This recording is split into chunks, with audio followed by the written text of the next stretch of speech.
নমস্কাৰ। জিলা আইন সেৱা প্ৰাধিকৰণ লখিমপুৰৰ তৰফৰ পৰা আপোনালোক সকলোকে আন্তঃৰাষ্ট্ৰীয় মানৱ অধিকাৰ দিৱসৰ শুভেচ্ছা জ্ঞাপন কৰিছোঁ। আচলতে 10 ডিচেম্বৰ তাৰিখটো কিয় আন্তঃৰাষ্ট্ৰীয় মানৱ অধিকাৰ দিৱস হিচাপে পালন কৰা হয়? ইয়াৰ কাৰণ হৈছে ৰাষ্ট্ৰসংঘৰ সাধাৰণ পৰিষদে 1948 চনৰ 10 ডিচেম্বৰত universal declaration of human rights গৃহীত কৰিছিল। সেই দিনটোৰ সন্মানাৰ্থে প্ৰতি বছৰে 10 ডিচেম্বৰত মানৱ অধিকাৰ দিৱস পালন কৰা হয়। এই বছৰৰ মানৱ অধিকাৰ দিৱসৰ মূল বিষয়বস্তু হৈছে ভালকৈ আৰোগ্য হওক, মানৱ অধিকাৰৰ হকে থিয় হওক। কোভিড-19ৰ প্ৰতি লক্ষ্য ৰাখিয়ে এই বছৰৰ এই বিষয়বস্তু গ্ৰহণ কৰা হৈছে। মানৱ অধিকাৰনো কি?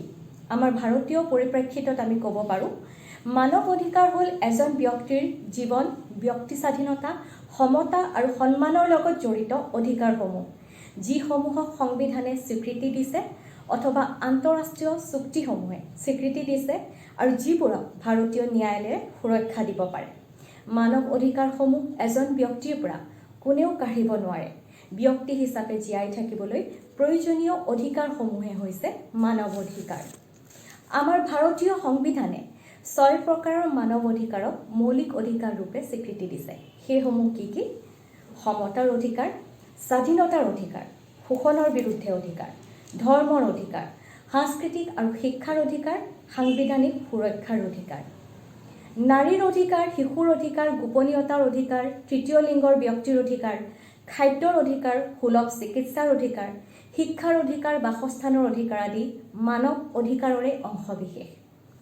শিক্ষাৰ অধিকাৰ আইন, বিভিন্ন শ্ৰমিক সংক্ৰান্তীয় আইনসমূহ, তথ্যৰ অধিকাৰ আইন, গাৰ্হস্থ্য হিংসা আইন, সন্ত্ৰাসবাদ প্ৰতিৰোধী আইনসমূহ, বাল্য বিবাহ প্ৰতিৰোধী আইন আদি মানৱ অধিকাৰ সুৰক্ষাৰ বাবে গৃহীত আইনসমূহৰ ভিতৰত অন্যতম।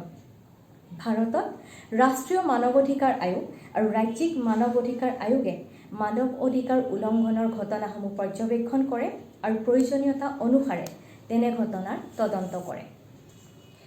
ৰাষ্ট্ৰীয় আইন সেৱা প্ৰাধিকৰণ আইন 1987ৰ অধীনত প্ৰতিষ্ঠিত ৰাষ্ট্ৰীয় আইন সেৱা প্ৰাধিকৰণ, ৰাজ্যিক আইন সেৱা প্ৰাধিকৰণসমূহ আৰু জিলা আইন সেৱা প্ৰাধিকৰণসমূহে বিনামূলীয়া আইনী সাহায্য প্ৰদান কৰাৰ উপৰিও সকলো স্তৰৰ লোকৰ মাজত তেওঁলোকৰ অধিকাৰ, প্ৰচলিত আইনী ব্যৱস্থা, চৰকাৰী সা-সুবিধা আদিৰ বিষয়ে সজাগতা সৃষ্টি কৰি মানৱ অধিকাৰ সুৰক্ষাৰ ক্ষেত্ৰত নতুন দিগন্তৰ সূচনা কৰি আহিছে।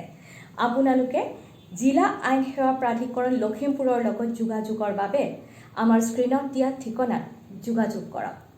ধন্যবাদ।